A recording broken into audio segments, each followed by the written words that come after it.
Bugün Dünya Kudüs Günü. Küresel barışın, Kudüs ve Aksa'nın özgürlüğü için bir araya gelmiş bulunmaktayız. Birazdan basın açıklamamız olacak.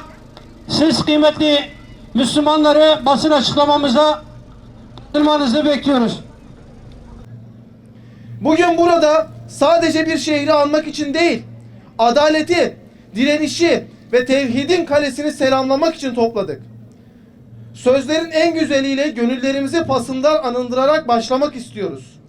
Gönüllerimize inşirah verecek, bizleri ilahi kelamın nuruyla buluşturacak olan Ercan hocamızı Kur'an-ı Kerim tilavetlerini gerçekleştirmek üzere buraya davet ediyorum. Euzu billahi mineşşeytanirracim. Bismillahirrahmanirrahim. Em tekulune inne İbrahim ve İsmail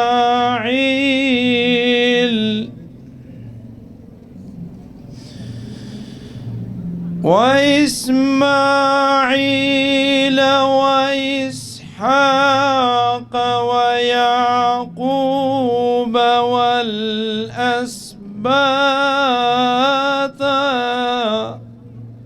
ويعقوب والأسباط كانوا هودا أو نصارى قل أأنتم أعلم أم الله.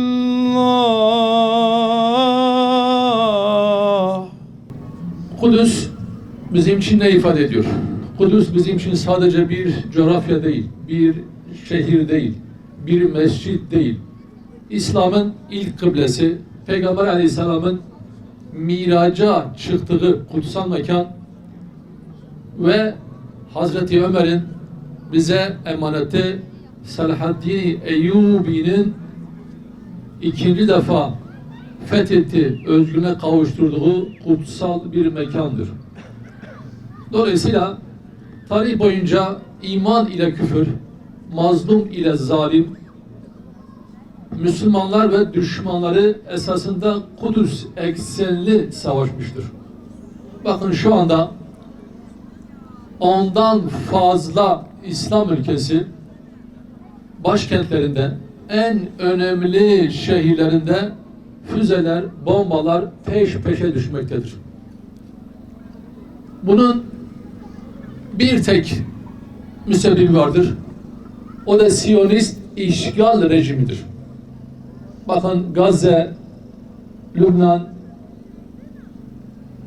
Suriye, Irak, İran, Birleşik Arap Emirlikleri, Bahreyn ve bu sayı gittikçe çoğalmaktadır. Belki yarın Allah muhafaza Türkiye'de bu sıralamaya katılacaktır. Dolayısıyla bunun ana bir sebebi vardır.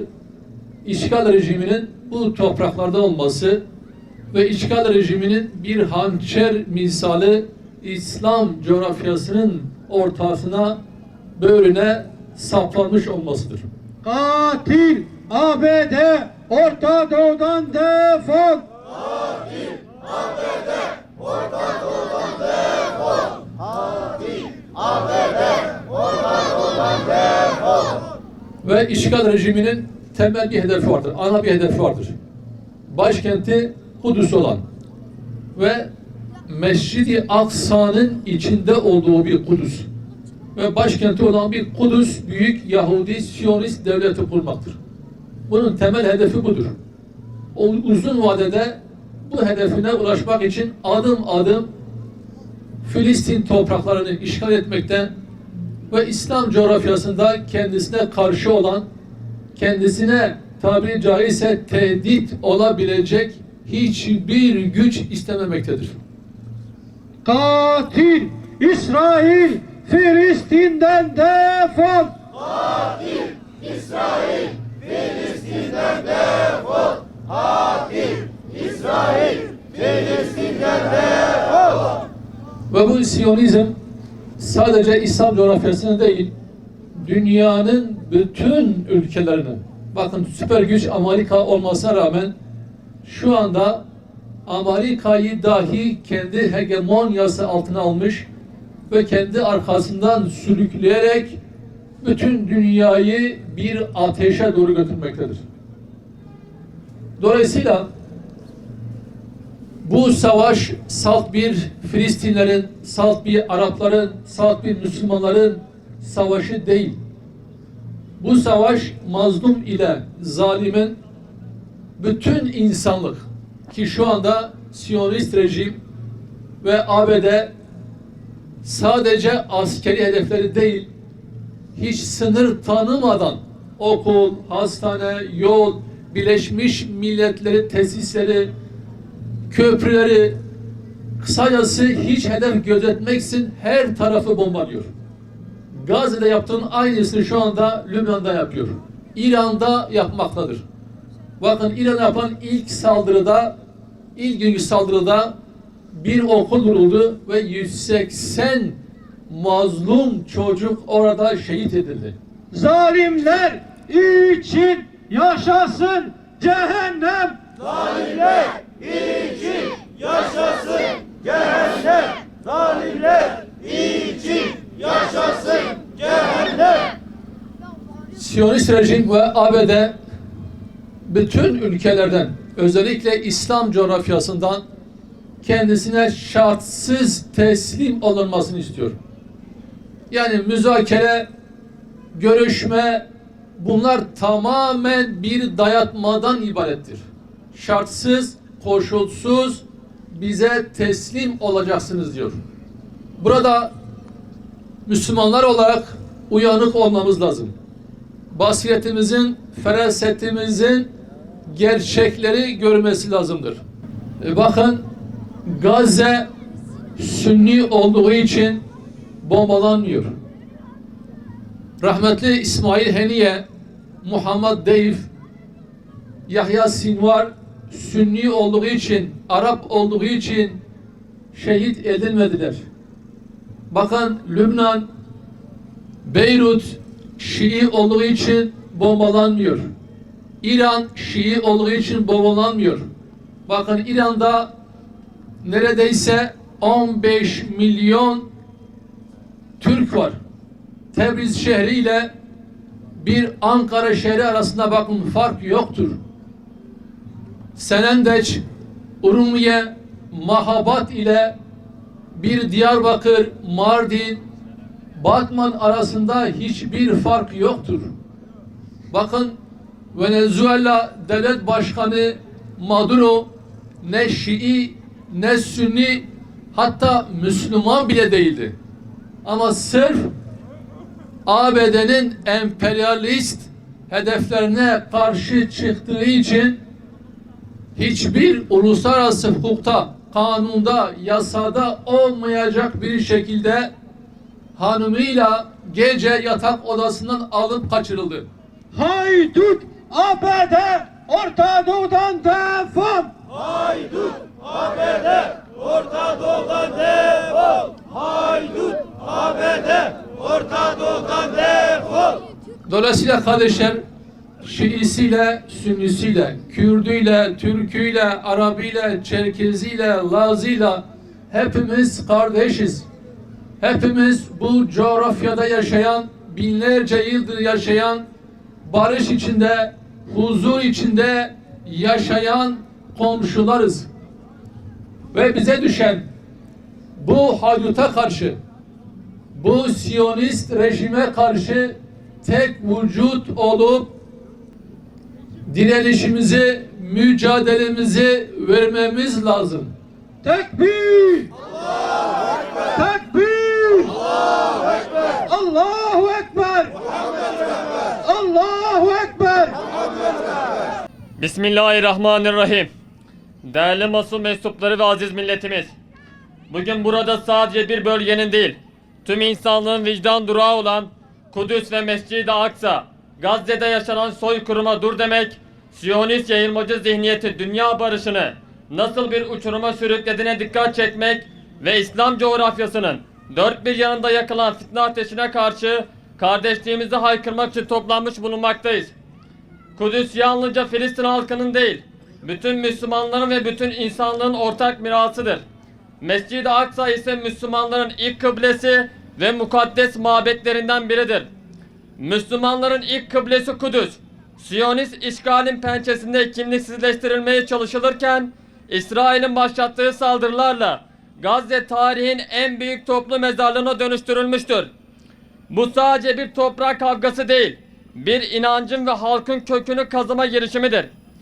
Gazze'de taş üstünde taş bırakmayan, Kudüs'ün mahremiyetini çiğneyen İsrail terör devleti ve bu terör devletinin lokomotifi olan Amerika'nın bölgedeki yayılmacı emelleri, bölgedeki kaosun ana kaynağıdır. Şurası açıktır ki mesele sadece Filistin meselesi değildir. Asıl amaç İslam coğrafyasının tüm direniş hatlarını etkisiz hale getirmektir. Bugün Lübnan'a, Suriye'ye, Yemen'e ve İran'a yayılan çatışma süreci asla bir güvenlik meselesi değildir. Bu arz-ı mev'ud hezeyanıyla bölge ülkelerini zayıflatma, parçalama ve köleleştirme operasyonudur. Siyonist akıl kendi güvenliğini komşu ülkelerin yıkımında aramakta, attığı her adımda dünya barışının altında dinamit döşemektedir. Bu saldırganlık İsrail'in güvenliği bahanesiyle bütün bölgeyi dizayn etmeyi hedefleyen emperyal bir projeye dönüşmüş ve dünya barışını doğrudan tehdit eden bir boyuta ulaşmıştır. Bugün Orta Doğu, sözde modern dünyanın gözleri önünde sistematik bir yok etme operasyonuna sahne olmaktadır. Suriye'de yıllarca süren ve milyonlarca insanın ya kanını döken ya evinden barkından eden savaş, Lübnan'a uygulanan hava saldırıları ve ekonomik ambargolarla felakete sürüklenen halk, Yemen'de devam eden Amerika destekli operasyonlar ve açlıkla pençeleşen yüz binlerce insan, İsrail ve ABD'nin haydutluğu nedeniyle bu acıları yaşamıştır. Bugün ise İran yine İsrail ve ABD tarafından doğrudan hedef alınarak bölgesel bir savaş tetiklenmekte ve bir bölge yangın yerine çevrilmek istenmektedir. Ancak dünya şunu çok iyi bilmelidir ki bu yangın bu bölgeyle sınırlı kalmayacaktır. Amerika ve İsrail ikilisi şımarıkça ve kimseden çekinmeden uluslararası hukuku ayakları altına alarak dünyayı bir orman kanunu düzenine sürüklemektedir. Birleşmiş Milletler kararlarını hiçe sayan, okulları, hastaneleri ve mülteci kamplarını vuran bu saldırganlık küresel enerji hatlarını tehdit etmekte, dünya ekonomisini telafisi güç krizleri sürüklemekte. 3. Dünya Savaşı'nın riskini her geçen gün daha gerçekçi bir tehdit haline getirmektedir. Dikkate alınması gereken bir gerçek de dün Filistin'i Siyonistlere teslim eden Balfour Deklarasyonu'nun mimarı olan İngiltere'dir. Bu saldırganlığın arkasında yalnızca İsrail ve Amerika yoktur. Bugün bu saldırganlığın arkasında İsrail devletinin asıl mimarı olan İngiltere vardır. Sömürgeci geçmişiyle maruf olan İngiltere sadece İsrail'e diplomatik destek de vermekte kalmamış, İran'a yönelik saldırılarda askeri üskülerini açmış, istihbarat desteği sağlamış, tarih sahnesindeki fitneci rolünü yeniden üstlenmiş ve doğrudan Siyonizm taraf olarak bu zulmün ortağı ve bölgedeki kanın asli sorumlularından olmuştur. Bu gerçek unutulmamalıdır. Şu hakikat unutulmamalıdır ki küfür tek millettir. Tüm bu saldırılar göstermektedir ki zulmün rengi, dili veya sınırı yoktur. Batılı güçler ve Siyonist akıl İslam coğrafyasını zayıflatmak için tek bir vücut gibi hareket etmektedir. Emperyalist güçler kendi aralarındaki ihtilafları bir kenara bırakıp İslam coğrafyasına karşı birleşmişken bugün Müslümanlara düşen kendi aralarındaki ihtilafları bir kenara bırakmaları, ümmet bilincini yeniden güçlendirmeleri, mazlumların yanında güçlü bir duruş sergilemeleri, vahdet içinde hareket etmeleri ve bu küresel kuşatmaya karşı sarsılmaz bir kale inşa etmeleridir. Çünkü Gazze'de kanı dökülen çocukla Yemen'de açlıkta can veren çocuğun feryadı birdir.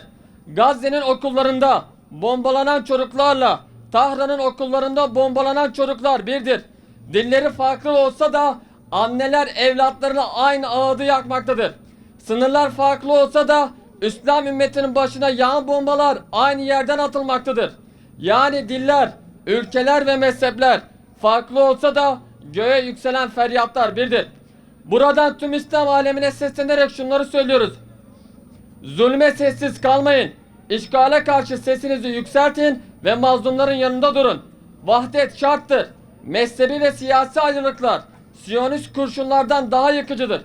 Tek yürek ve tek bilek olun. Aksa bir onur meselesidir. Kudüs'ü savunmak sadece Filistinlilerin değil, La ilahe illallah diyen her ferdin boynunun borcudur. Bunu unutmayın. Siyonizme ve onun en büyük destekleri olan ABD ve İngiltere'ye yönelik etkili ve sürdürülebilir bir ekonomik boykot uygulayın. Şu bilinmelidir ki Kudüs ve Mescid-i Aksa özgürleşmeden bölgemiz ve dünya huzura kavuşmayacaktır. Mescid-i Aksa'nın özgür olmadığı, Filistin halkının kendi topraklarında özgürce yaşayamadığı, işgal ve zulmün devam ettiği bir dünyada gerçek ve kalıcı bir barıştan söz etmek mümkün değildir.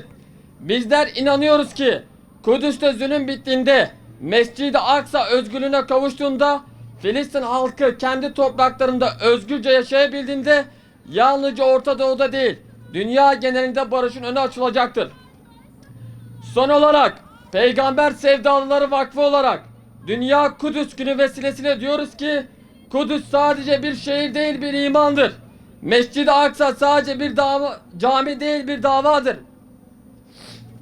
Siyonizm ve emperyalizm bu topraklardan sökülüp atılması için tek çare ümmetin vahdetidir. Bizler haksızlık karşısında susan delişik şeytanlar olmayacağız. Kudüs'ün özgürlüğü insanların özgürlüğüdür. Siyonist işgal ve onun İngiliz-Amerikan destekli ortakları tarihin çöplüğüne gömülene dek mücadelemiz sürecektir. آمين. أعوذ بالله من الشيطان الرجيم. بسم الله الرحمن الرحيم. الحمد لله رب العالمين. والعاقبة للمتقين. ولا عدوان إلا على الظالمين. والصلاة والسلام على رسولنا محمد وعلى آله وأصحابه أجمعين. Ey kimsesizlerin sahibi olan, ey mazlumların sığınağı olan, ey bu mübarek gün ve gecelerin sahibi olan Rabbimiz, bu mübarek gün ve geceleri hürmetine İslam'a ve Müslümanlara yardım eyle. Dünyanın muhtelif yerlerinde senin rızan için, dini mübin için mücadele eden kardeşlerimize yardım eyle. Haseten Gazze'ye, Filistin'e, İran'a, Lübnan'a, Yemen'e, Suriye'ye, Doğu Türkistan'a yardım eyle. İlahi, İslam alemine musallat olmuş şu zalim Siyonistleri ve destekçilerini başta ABD olmak üzere El-Kahhar ismi şerifinle kahru perişan eyle. Onları zelil eyle. Onları helak eyle. Ya Rabbi, ilk kıblemiz, Mescid-i Aksa'mız, Peygamberler şehri, Kudüs'ümüz işgal altında. Ya Rabbi, ümmet vahdete ulaşmadığı müddetçe ne Kudüs'ümüzün yüzü ne de yeryüzündeki mazlumların yüzü gülmeyecek. Ya Rabbi, İslam alemine birlik, beraberlik ihsan eyle. Ya Rabbi, kalplerimizi birleştir, gönüllerimizi kaynaştır, kardeşliğimizi pekiştir, gücümüzü birleştir. Bizlere öyle bir güç ver ki göz bebeğimiz olan Mescid-i Aksa'mızı şu zalim Siyonistlerin işgalinden kurtaralım.